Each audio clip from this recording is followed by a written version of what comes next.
Hello guys, welcome to SS classes. मैं सचिन शुक्ला, आपका maths faculty, आपका मैथ्स टीचर।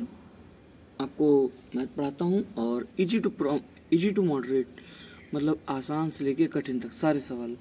इवन जो कठिन सवाल में आप मान लो सीजन मेंस तक के मैं क्वेश्चन आपको करा रहा हूँ प्रेजेंट टाइम में। ये हमारी एवरेज की चौथी क्लास है। इससे पहले जो मैंने क्लास ली थी वो थोड़ा बड़ी थी, करीब 50 मिनट की। तो आप कह सकते हैं उसमें कि उसमें 2 क्लास का निचोड़ था।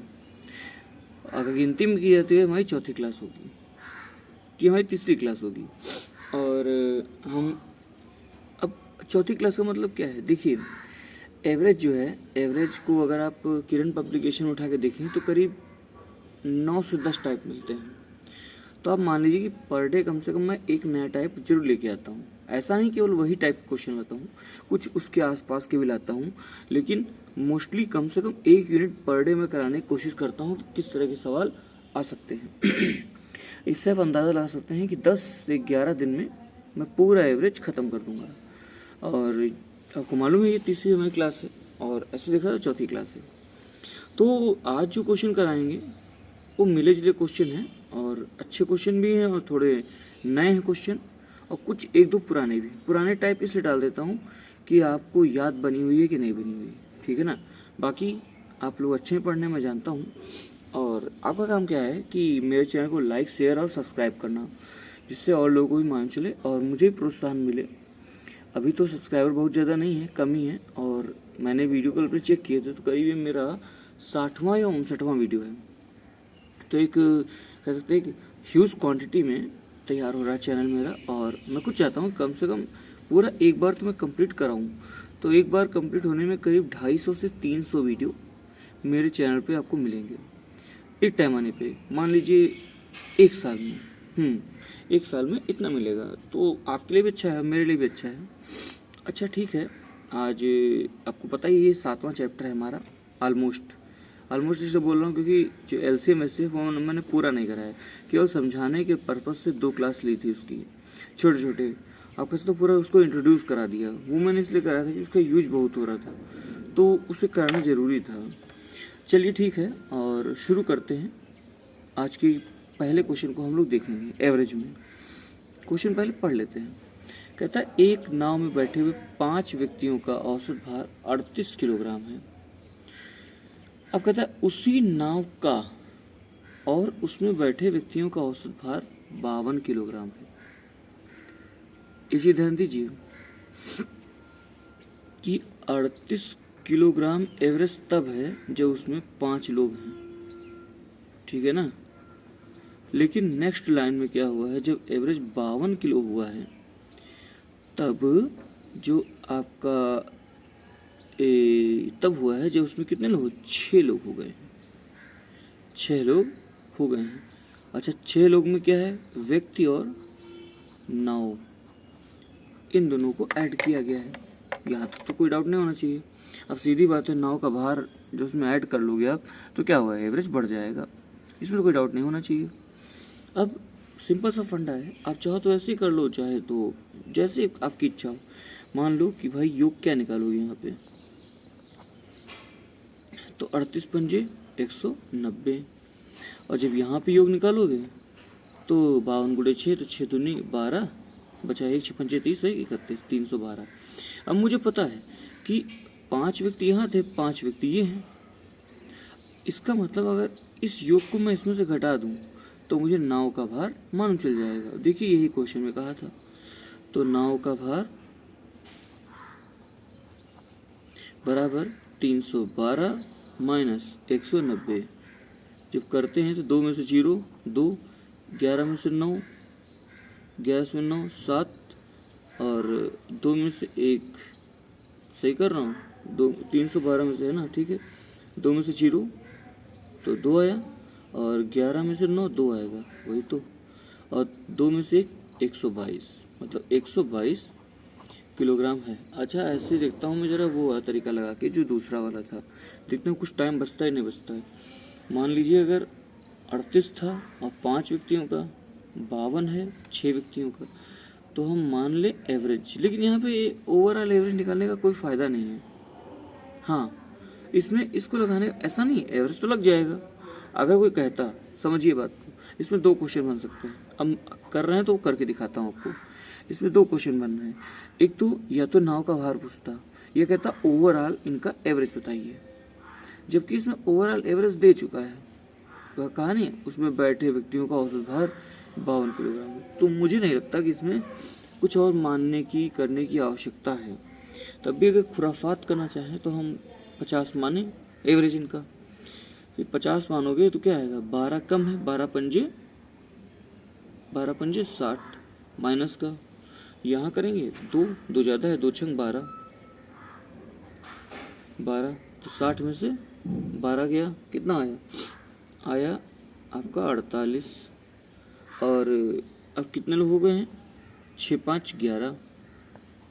देखिए कुछ भी नहीं निकल रहा है, कहीं और ही जा रहा है। उसके पीछे रीज़न है, क्योंकि आप ज़बरदस्ती का काम कर रहे हो। यहाँ पे आपको एवरेज मानना ही नहीं है, क्योंकि पहले से इनका औसत दिया हुआ है, ठीक है ना। इसीलिए इस तरीके को कुछ मत करिएगा, छोड़ दीजिएगा, ठीक है ना। आई होप आपको समझ में आ गया होगा। ये सीधा सा फंडा था, इसमें कुछ करना ही नहीं था। केवल यहाँ पे 5 व्यक्तियों का एवरेज दिया था, यहाँ नाव को मिला के एवरेज दिया था। तो जब ये घटाओ भाई, जो वेट यहाँ बनेगा इन व्यक्तियों का वही यहाँ भी बनेगा 5 व्यक्तियों का, तो जो एक्स्ट्रा बचेगा वही नाव होगी। बहुत सीधा सा क्वेश्चन था और आपको आराम से समझ में आ गया होगा। अब हम लोग देखते हैं नेक्स्ट क्वेश्चन को। फ्रेंड्स, ये रहा मेरा नेक्स्ट क्वेश्चन। थोड़ा सा अलग क्वेश्चन है, लेकिन हम लोग करेंगे और इसका आंसर निकालेंगे, ठीक है ना। कहता क्या है, पहले वो पढ़ते हैं। कह रहा है एक परीक्षा में छात्रों के एक समूह के प्राप्तांकों का समांतर माध्य। देखिए समांतर माध्य का मतलब यहाँ पे आप एवरेज रखिए, कितना था 52, ठीक है ना।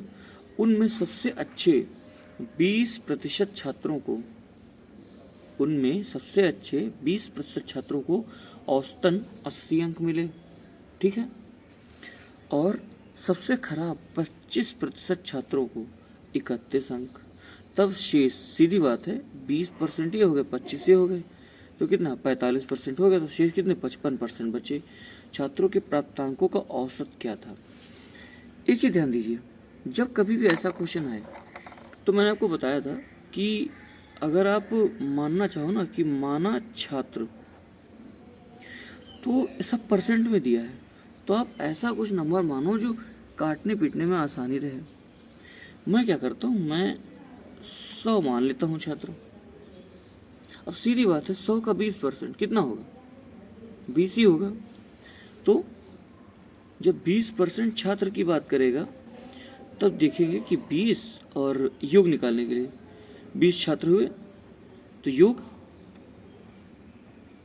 20 गुणे कितना 80 मिला था, ठीक है ना। यहाँ इसे रोक देते हैं, फिर आगे चलते हैं।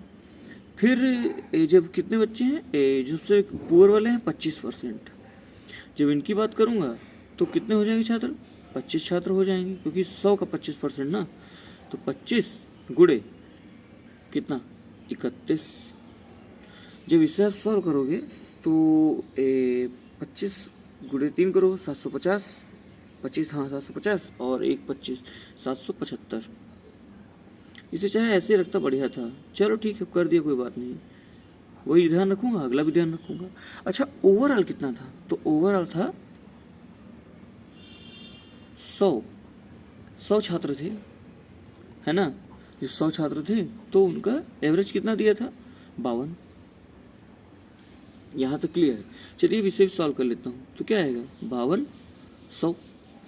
5200 कुल है, जिसमें से 20% का, ये इसे कर ही लो, 8 दूनी 16, 1600 और 775 ये दे दिया है। और क्या पूछा है, शेष 55%। तो सीधी बात है कि 100 में से सब कुछ है, 20 छात्र 25 छात्र निकाल दो, बचे कितने 55 छात्र।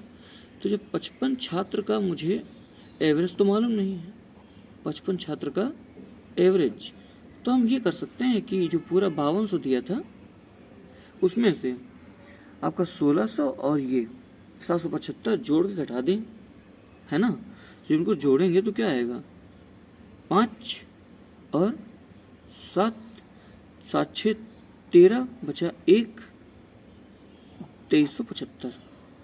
तो 2375। अब ध्यान दीजिएगा, यहाँ पे औसत पूछा है, ठीक है ना। तो जो भी अंतर आएगा उसको 55 से डिवाइड करना पड़ेगा, ये आपको भी मालूम है। तो 10 में से 5 गया 5 आया, 9 में से 7 गया 2 आया, 1 में से इधर ले लिया 11, 11 में से 3 गया 8 आया, और 4 में से 2 गया 2 आया, 2825। ये हमारा इनका योग निकल के आया इन संख्याओं का, 55 छात्रों का बटे 55 आप कर लो। अच्छा, इसे सॉल्व करने निकलेंगे, कर लेते हैं, कोई दिक्कत नहीं है। ऐसा करते हैं, 5 से डिवाइड करते हैं। जब ऊपर करोगे तो 55 25, 3 और 2 5 6 30, 2 और 5 55 25। नीचे करोगे तो 11 आएगा। अब अगर 11 से डिवाइड करना चाहिए तो क्या पूरा कटेगा? 11 पंजे 55, 11 पंजे 55, पेज थोड़ा टेढ़ा हो गया था। 11 पंजे 55, 55 का हाँ ठीक है, 11 पंजे 55, और बचा 1 और 5, तो 11 एकम 11 पॉइंट लगेगा तो 5 और 0 हो जाए, 11 चौक 44, फिर 6 और 0, तो 11 पंजे 55, 51.45। ये आपका आंसर होगा। देखिए, आपको इतना मुझे समझाने में इतना कुछ लिखना पड़ा, आप जो खुद करोगे ना आपको इतना सब नहीं लिखना पड़ेगा, ठीक है। ज़्यादा कम शब्दों में हो जाएगा ये, लेकिन मुझे बताना है कि हाँ किसमें से घटाना। अगर आपको एक टाइम मालूम चल जाएगा तो आप उनको तुरंत जोड़ के और 5200 से घटा के कर लोगे, ये सब बताना नहीं पड़ेगा। इसलिए 1 मिनट में सॉल्व हो जाएगा, 1 मिनट भी नहीं लगेगा, ठीक है ना। चलिए चलते हैं नेक्स्ट क्वेश्चन की ओर। फ्रेंड्स, ये रहा मेरा नेक्स्ट क्वेश्चन, और इसे थोड़ा ध्यान से पढ़ेंगे। लैंग्वेज बेस्ड क्वेश्चन है और व्यवहारिक क्वेश्चन है। मैं आपको कहता हूँ, व्यवहारिक क्वेश्चन जो प्रैक्टिकली क्वेश्चन होते हैं ना, वो ज़्यादा पूछे जाते हैं, बशर्ते पेपर ठीक ठाक बनाने वाला हो, बदतमीजी ना करे। तो क्वेश्चन पढ़ते हैं। कहता है, एक समान भार के 50 बक्से एक कैरी वैन में चढ़ाए गए। कैरी वैन मतलब कहीं पे रखे जा रहे हैं, ठीक है ना। अनंतर, अनंतर का मतलब समझिए क्या होता है, बाद में, है ना, कुछ भी कह लो। अनंतर 105 किलोग्राम के 5 बक्से और भी चढ़ाए गए। इसका मतलब ये है, इसके अलावा कुछ कह लो, बाद में, ठीक है ना, चढ़ाए गए, जिससे सभी 55 बक्सों का औसत भार कितना हो गया? 95 किलोग्राम हो गया। तो कह रहा पूर्व में चढ़ाए गए 50 बक्सों में प्रत्येक का भार कितना था। देखिए कितना सिंपल क्वेश्चन है, लेकिन थोड़ा लैंग्वेज थी इसलिए मैंने कराया। आपको मालूम है कि पहले के जो 50 बक्से हैं उनका तो मुझे एवरेज नहीं मालूम है, लेकिन मुझे ये मालूम है कि जब 105 किलोग्राम के 5 बक्से चढ़ाए हमने तो क्या हुआ, तो जो टोटल पूरे 55 बक्से थे, है ना, पूरे, इसे 95 डायरेक्ट लिखो क्योंकि एक ही तरफ जो लिख रहे हो वही लिखो। 95 किलो हो गया 55 डिब्बों के कार्ड, हो गया ना। तो मुझे ये मान चला कि मुझे 50 बक्सों का नहीं पता था, लेकिन इसके इसमें डालने से क्या हो गया, इनका 95 हो गया 55 बक्सों का। तो एक तो तरीका ये है कि आप इनका गुणा कर लो, यूं ही योग बनेगा, और इस पूरे का करो, इसमें से घटा दो, आपको प्रत्येक का भार मान चल जाएगा कि बाद में 50 से डिवाइड कर देंगे, ठीक है ना। या फिर जो एक और तरीका था वो लगाएंगे। देखते हैं पहले कैसे, पहले बेसिक्स करते हैं। अगर आप इनका गुणा करोगे ना तो 25 बचा 2, 2 ही उतर जाएगा, 5 एकम 5, 525 किलोग्राम के, तो ये बन गए 5 डिब्बे। जब इसे सॉल्व करोगे तो थोड़ी संख्या है तो आराम से कर लेते हैं। 95 गुणे 55, तो 55 25 बचा 2, 9 पंजे 45, 2 47 गुणे 55 25 बचा 2, 5 9 45, बिल्कुल सेम वही आएगा, ठीक है। तो क्या है, 5 7 5 12 बचा 1 7 4 11 1 12 बचा 1 4 1 5, 5225। अब मैंने आपको क्या बताया भाई, ये मिलाने के बाद ये एवरेज बना है, इसका मतलब भाई 55 बक्से कब हुए इसको ऐड करके। तो अगर इसमें से हम घटा दें तो क्या करेंगे, निकल के आ जाएगा हमें 50 बक्सों का औसत भार। तो हम क्या करेंगे, घटाएंगे। जब 525 इसमें से माइनस करोगे तो 5 में से 5 गया 0, 2 में से 2 गया 0, और 12 में से 5 गया 7, और ये 4 हुआ ना। तो 4700 बटे, अब ये हमारा योग निकल के आया था। हम अगर 50 से डिवाइड कर दें तो हमारा क्या निकल के आएगा, हमारा निकल के आ जाएगा आपका ये एवरेज। तो इससे ये उड़ गया, ठीक है ना। अब इससे और इसे करो तो 5 9 45 बचा 2 और 0, 5 चौक 20, 94 किलोग्राम हमारा यहाँ पे आंसर आ गया। आई होप आपको समझ में आ गया होगा कि कैसे हुआ है ना। तो अच्छा सवाल था ये, और काफ़ी हम लोग मज़ा आया करने में, एक बार दोबारा चेक कर लेते हैं कि कुछ छूटा तो नहीं। तो 5 9 45, 45 के बाद यहाँ क्या 2 और 0, तो 5 चौके 20, 94 ही आएगा। और मुझे लगता है इसमें वो मेथड लगाएंगे तो और कठिन हो जाएगा, है ना। लेकिन चलिए आपकी सहूलियत के लिए हम उस तरीके से भी लगा लेते हैं। यहाँ बस एक चीज़ आपको ध्यान देनी पड़ेगी भैया, वो ये ध्यान देना पड़ेगा कि साधारण क्या करते थे, जो प्लस था माइनस से घटाते थे, लेकिन ये जो 5 बक्से हैं वो इसमें इंक्लूड है, इसीलिए जो भी निकल के आएगा उसमें ये ऐड करेंगे। सिर्फ इतना ध्यान रखना पड़ता है। अब मान लीजिए कि हमने माना कि औसत भार 100 किलोग्राम है, यह वैसे आसान होता है लेकिन थोड़ा कॉन्सेप्ट की बात है। माना 100 किलोग्राम है, तो हमने यहाँ देखा 55 25, मतलब कितना प्लस का 25 यहाँ देखें तो क्या आएगा भैया, यहाँ आएगा 5 माइनस का, तो 5 माइनस का गुणे 55 आएगा 275, लेकिन माइनस का। मैंने आपको बताया ये प्लस का तो है, लेकिन ये इसी में शामिल है पहले से, ठीक है ना, इसीलिए ये इसमें इंक्लूड हो जाएगा। या ये कहिए कि अगर सही आपको संख्या निकालनी है तो क्या करना पड़ेगा, आपको उसमें माइनस करना पड़ेगा। तो देखिए 300 हो गया माइनस का, कितने पे हुआ, ये ध्यान देने की बात है। फंडा बस यही कंफ्यूज करता है कि क्या करें। तो 55 में से 5 जब यहाँ आप घटाए तो यहाँ भी घटेगा, तो कितना 50, ये घटा 5 छक्का 30, जो भी आया माइनस में है। 100 माना था तो 100 माइनस 6, 94 kg। एक बार आपको कॉन्सेप्ट अगर आ जाए तो इससे अच्छा तो कुछ भी नहीं है, क्योंकि आपको कैलकुलेशन से बचा लेता है। लेकिन जब तक कॉन्सेप्ट आपको नहीं पता है तब तक ये टेढ़ी खीर है, ठीक है ना। बाकी करते ऐसे ही हैं, आप प्रैक्टिस करते रहिए, आपको ये तरीका भी आ जाएगा। इसीलिए मैं सारे क्वेश्चंस में नहीं डालता हूँ ये, इससे कन्फ्यूजन बढ़ता है। फ्रेंड्स हम लोग अगले क्वेश्चन पे आ गए हैं, वो तो क्लियर हो गया था। अब इस क्वेश्चन को देखते हैं। अभी मैंने इस तरह क्वेश्चन नहीं कराया। इसमें कह रहा है कि किसी वर्ष में एक व्यक्ति की औसत मासिक आय 3400 रुपये है और पहले 8 महीनों की औसत आय 3160 है तथा अंतिम 5 महीनों की औसत आय 4120। तो 8वें महीने की आय बताएं। मैंने आपको बताया था कि आप डायग्राम बना लो तो आप चीज़ें समझ सकते हो।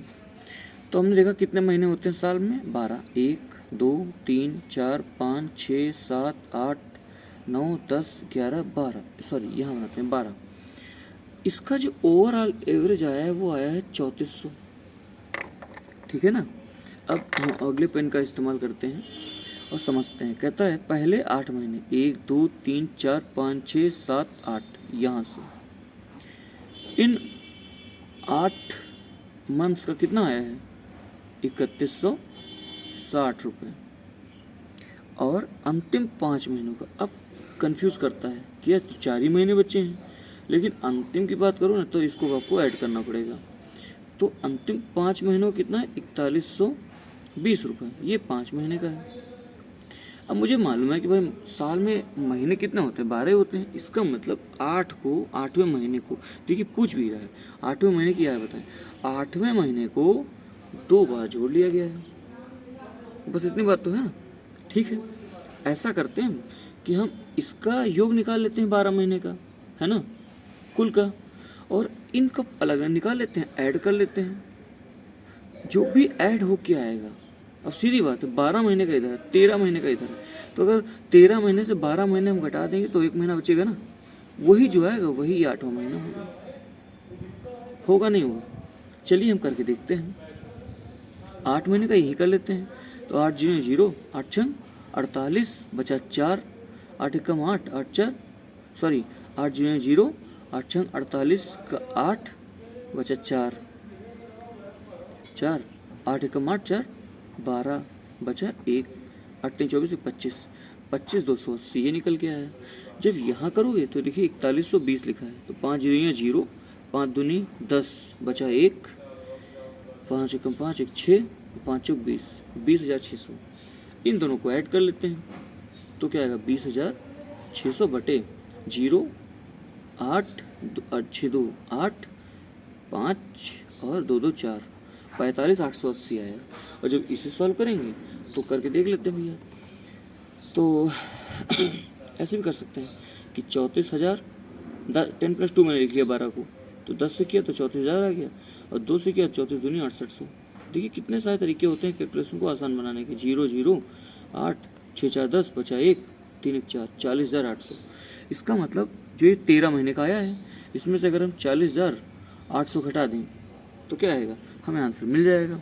हम घटा के देखते हैं। देखिए 0 में से 0 गया, फिर क्या आया, 8 में से 0 गया 8 आया, फिर 8 में से 8 गया 0 आया, फिर 5 में से 0 गया 5 आया, और आखिर में 4 में 4 घट जाएगा तो 5080 क्या आएगा, यही हमारा आंसर आ जाएगा। आई होप आपको समझ में आ गया होगा। इसमें कुछ भी नहीं था, कितना आसानी से लग गया और कोई खास कैलकुलेशन भी नहीं थी। थोड़ा बहुत आप बस ध्यान दो बस, ठीक है ना। चलिए चलते हैं नेक्स्ट क्वेश्चन की ओर। फ्रेंड्स एक छोटा सा क्वेश्चन मैं बीच में लाया हूँ, आसान है, आप लोग कर भी लोगे, लेकिन बतौर प्रैक्टिस में डाल रहा हूँ। कह रहा है ए और बी की औसत आयु 200 रुपये है और सी और डी की औसत आय 250 रुपये है, तो कुल औसत आय, तो ये तो आपको मालूम है क्या करना है। कुल औसत आय के लिए ए और बी की जो अगर हम कुल आय निकालें या योग निकालें तो क्या आएगा, 200 गुणे 2 कितना 400। ऐसे ही सी प्लस डी का जब योग निकालोगे तो क्या आएगा, भाई ये दो संख्या है ना, 1 2 तभी तो गुणा किया है एवरेज में, तो ये 250 गुणे 2 कितना 500, तो कुल कितना हुआ 5,900। ये कुल योग आ गया।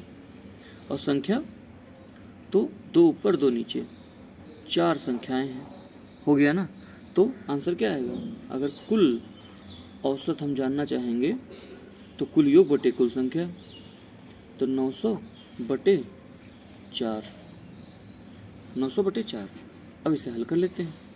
तो 4 दूनी 8, बचा 1 और 0, 4 दूनी 8, 2 और 0 4 पंचे 20, 225 इसका आंसर। देखिए कितना आसान क्वेश्चन था, लेकिन मुझे लगा कि ऐसा क्वेश्चन मैंने कराया नहीं है तो मैं करा देता हूँ, इससे थोड़ा कन्फ्यूज़न दूर होगा। चलिए अब चलते हैं नेक्स्ट क्वेश्चन की ओर। फ्रेंड्स ये रहा मेरा नेक्स्ट क्वेश्चन। इसको हम लोग चाहें 2 तरीके से कर सकते हैं। 2 तरीके क्या हैं, एक तो ज़बरदस्ती का बताना है, लेकिन मैं बता देता हूँ, वरना इसका बेस्ट तरीका है एलिगेशन। वो कैसे, मुझे ये मालूम है कि 50 स्टूडेंट हैं, लेकिन ये नहीं पता कि लड़के और लड़कियों कैसे बटें, लेकिन मुझे उनसे रिलेटेड चीज़ें पता हैं। जैसे टोटल जो बच्चे हैं उनका एवरेज कितना है 72, और लड़कों का कितना है, लड़कों का है 70 और लड़कियों का 75। मैंने बताया था ऐसे ही होता है, दोनों की संख्याएं दी हैं और कुल दिया है, लेकिन हमें ओवरऑल तो मालूम है, लेकिन ये नहीं पता कि कितना होगा, ठीक है। और उनसे रिलेटेड एवरेज दी है। एक चीज़ और बताई थी मैंने कि जो भी ओवरऑल एवरेज होगा वो एक से बड़ा एक से छोटा होगा, तभी लगेगा ना नहीं लगेगा, ये आप ध्यान रखिएगा। तो 72 में 70 गया कितना आया 2, और 75 में से 72 3, 3 अनुपात 2, मतलब 3 अनुपात में लड़के हैं 2 अनुपात में लड़की हैं। अगर आप निकालना चाहो कि कितने कितने हैं, तो मुझे पता है ओवरऑल 5 हैं, और अगर किसका निकालना है लड़कों का, तो लड़के भाई जिनका निकालना उसको ऊपर रखो, 3 2 5 गुणे 50, तो 5 दहम 10 तियाँ 30, 30 लड़के हैं। अच्छा देखिए इसके अलावा चलिए इसका बेसिक तरीका मैं बताता हूँ। अगर कहीं पे 50 स्टूडेंट लिखा है तो इसको कोई कहे कि आप 2 भागों में बांटो, तो आप क्या बनाओगे, मैं बनाऊंगा एक x और एक x माइनस 50। बताइए है कि नहीं। मान लो कोई 10 संख्या है और टोटल 50, तो कितने बचेंगे, सॉरी उल्टा थोड़ा कर दिया, 50 माइनस x होगा। देखिए इसका भी बड़ा मतलब होता है, 50 माइनस x, मान लीजिए 10 संख्या आ गई, 10 तो 50 10 गया कितना 40 बचा, बस हो गया। आपको करना है, हमको मालूम है कि कुल बच्चों का अगर औसत योग निकालें तो कितना आएगा 50 गुणे 72, जो कि बराबर है, भाई इन दोनों बराबर होगा। तो अगर हमने मान लिया कि लड़के कितने हैं x हैं, ठीक है ना, लड़के x हैं, तो 70 x और प्लस लड़कियां 75 हैं, तो 50 माइनस x, बस ये हल कर लो आपका आंसर आ जाएगा। जब 72 गुणे 5 करोगे तो आएगा, ठीक है ना, 0 एक और आएगा। अच्छा यहाँ x नहीं है लेकिन यहाँ है 70x प्लस, जब इससे गुणा करते हो ना तो एक बार कर लेता हूँ, तो 55 25, देखिए यही सबसे बचने का तरीका ये होता है, और क्या है, कुछ नहीं है मैथ में। 25 बचा 2, 5 7 35 और 37 तो ये हो गया, और 0 ये वाला, ठीक है ना। अंदर क्या आएगा, 75x, कितना आएगा 75x, तो माइनस के हैं तो घट जाएंगे, तो क्या आएगा माइनस का 5x बराबर ये इधर जाएगा, तो कितना आएगा 36 37, मतलब 150 माइनस का ये कट जाएगा, तो 5 3 15 0 लग गया, तो x बराबर 30। और देखिए x हमने क्या माना था, हमने माना था लड़के, अगर 30 लड़के हैं तो लड़के कितने हैं 20 हैं। देखिए हो गया, कितना आसान सवाल हो गया। लेकिन आपको कैलकुलेशन से बचाने का तरीका एलिगेशन है, आंसर दोनों से आएगा, इसकी आप टेंशन ना लीजिए, ठीक है ना। और अब हम चलते हैं अगले क्वेश्चन की ओर। फ्रेंड्स अब यहाँ से एक नया टाइप शुरू होने जा रहा है, मैंने कहा ना कम से कम एक टाइप में कराता जरूर हूँ। अब इससे रिलेटेड क्वेश्चन होंगे 3-4, वो हम देखेंगे। देखिए मैंने कई लोगों को सुना कि जो गुना मानना होता है उसमें बच्चे बहुत कंफ्यूज होते हैं। जैसे लिखा है 3 संख्याओं में से दूसरी पहली की 3 गुनी है और तीसरी संख्या पहली की 3/4 है, तो बच्चे इसे सेट नहीं कर पाते। बाकी आंसर में कुछ नहीं होता, सब कोई जानता है, लेकिन बच्चे इसे सेट नहीं कर पाते कि अरे ये कैसे करें। तो मैं आपको बताता हूँ आपको कैसे करना है। हमेशा ध्यान दो, आप 3 संख्याएं लिखो पहले। कैसे, मान लो पहली, दूसरी और तीसरी, ये हमने लिख लिया भैया। अब हम किसी एक को मान ले x, तो हम क्या करते हैं, हम पहली संख्या को ही मान लेते हैं x। अगर हम x मान लेंगे और फिर उसी के मुताबिक बाकी मान, क्योंकि अच्छा देखिए इसको मैंने x क्यों माना या इसको लेके मैंने क्यों चला, क्योंकि दोनों में पहली और पहली का जिक्र है, इसलिए। अच्छा एक चीज़ और ध्यान देनी पड़ती है केवल x मानने से काम नहीं चलेगा, आपको ऐसा कुछ मानना पड़ेगा जिससे सब सेटिस्फाई हो जाए। जैसे देखिए लास्ट वाले में 3/4 दिया है, अब मान लो दूसरी पहली की 3 गुनी है, तो अगर पहली x है तो दूसरी 3 गुनी 3x हो जाएगी।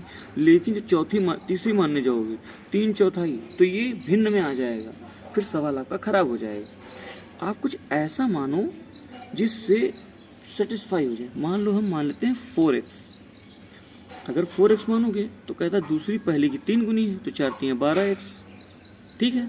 और जब तीसरी मानने जाओगे तो क्या कहा, 4x का 3/4 है, तो 4 4 कट के कितना है 3x। देखिए संख्या निकल आई, है कि नहीं। ऐसा कुछ मानो जिससे सेटिस्फाई हो जाए और काटने पीटने से आप बच जाओ। अब हम लोग आगे इस क्वेश्चन को सॉल्व करते हैं। कह रहा तीनों संख्याओं का औसत 114 है। अगर औसत, यहाँ से कुछ भी निकालना कठिन नहीं, औसत अगर 114 है तो योग कितना होगा, 114 गुणे 12 4 16 3 19, 19x। अच्छा अब बात ये आती है कि हम और क्या करें इसमें। तो हम देखते हैं कि सबसे बड़ी संख्या ही तो पूछी हमसे, इसका मतलब अगर हम x का मान निकाल लें तो आंसर हो जाएगा ना। तो हम निकालते हैं जरा, क्या आएगा, ये हमारा औसत है और ये हमारी टोटल संख्या है, तो 114 गुणे 19। अच्छा देखिए एक चीज़ और ध्यान रखिए, यहाँ पे आपको x लिखने की ज़रूरत नहीं है, ठीक है ना। आप ऐसे लिखो 19 बटे, लेकिन यहाँ पे संख्याएं हैं, तो 12 4 16 3 19, 19x, ये हमारा एवरेज दिया है। एक बार देख लें सही किया है। तो औसत 114 है, संख्याएं कितनी है, 3 संख्याएं है ना, वही तो यहाँ कितना आएगा, 114 गुणे 3 आएगा। हम लोग यही गड़बड़ कर रहे थे, कोई बात नहीं। अब इसे हल कर लो तो क्या आएगा, 19 से ये कटेगा तो 19 6 और 6 3 18, x बराबर 18 अगर आ गया तो कहा सबसे बड़ी संख्या बताएं, सबसे बड़ी संख्या 18 गुणे 12, मतलब 180 और 36 216, ये सबसे बड़ी संख्या है, ठीक है ना। अच्छा इसे थोड़ा सेटिस्फाई कर लेते हैं, तो 18 चौक 72, और जब इसे करते हैं तो 18 3 54, इनको जरा जोड़ें तो 4 2 6 6 6 12, बचा 1, तो 6 7 7 6 13 1 14, बचा 1 2 1 3, 342 बटे 3, तो 11 3 33, 1 और 2 3 चौक 12। देखिए यही आ गया। हम लोग क्या ना 19 लिख दिए थे, लेकिन 19 उन संख्याओं का योग था, जबकि संख्या गिनती में गिनी जाती है कितनी है, ठीक है ना। इसलिए कंफ्यूज ना होइए और आसानी से क्वेश्चन आप हल करेंगे, ठीक है ना। चलिए देखते हैं नेक्स्ट क्वेश्चन। दोस्तों अब ये रहा हमारा अगला सवाल। मैंने बताया सारे टाइप इसी से रिलेटेड कराऊंगा मैं। कह रहा पहली 3 संख्याओं का औसत चौथी संख्या का दोगुना है। अब देखिए सवाल घुमाने लगा। कह रहा है कि पहली 3 संख्याओं का औसत कितना है, चौथी संख्या का 2 गुना है। यदि उन सभी चारों संख्याओं का औसत 48 हो, इसका मतलब योग कितना दिया हमको, योग हमको दिया 12 चौक 48, ठीक है। चौथी संख्या मान लीजिए ए बी सी और डी, ये 4 संख्याएं दी। कह रहा पहली 3 संख्याओं का औसत, तो चौथी संख्या का 2 गुना है, ठीक है कर लेंगे। अच्छा कैसे निकालते हैं, मुझे पता है कि a प्लस बी प्लस सी बटे क्या करेंगे, बटे करेंगे 3। ये एवरेज बनेगा नहीं बनेगा, ये एवरेज बनेगा ना। ये जो एवरेज बनेगा वो चौथी संख्या का 2 गुना है, मतलब कितना 2d है कि नहीं। ये इधर जाएगा तो क्या आएगा, a प्लस बी प्लस सी बराबर 3 दूनी 6d। ये बताइए यहाँ से आया कि नहीं आया, ठीक है ना। अब हम लोग आगे करते हैं। कह रहा तो चौथी संख्या ज्ञात करो, ठीक है। तो हम भैया ज्ञात करते हैं। अच्छा एक चीज़ बताइए कि ओवरऑल तो 48 आया था और एक ही और कॉन्स्टेंट मान चल गया। अगर हम पूरी संख्याओं का औसत निकालें, जो कि हमको दिया भी है, तो अगर हमें औसत भाई कैसे करते हैं, 12 बराबर a plus B plus C plus D बटे 4 करते हैं। लेकिन हमें मालूम है कि a plus B plus C 6d है, 6d प्लस d बटे 4 बराबर 12, तो 12 चौक 48 है ना। तो 7d बराबर 12 चौक 48। देखिए घूम फिर के वही आया, ठीक है। जब अब कहता है चौथी संख्या ज्ञात करें, तो हमें d ज्ञात करना है, तो इससे घटा दो, d बराबर करीब 7 के आसपास आएगा। अब देखो 7 अगर आ रहा है तो बाकी कैसे चेक करेंगे,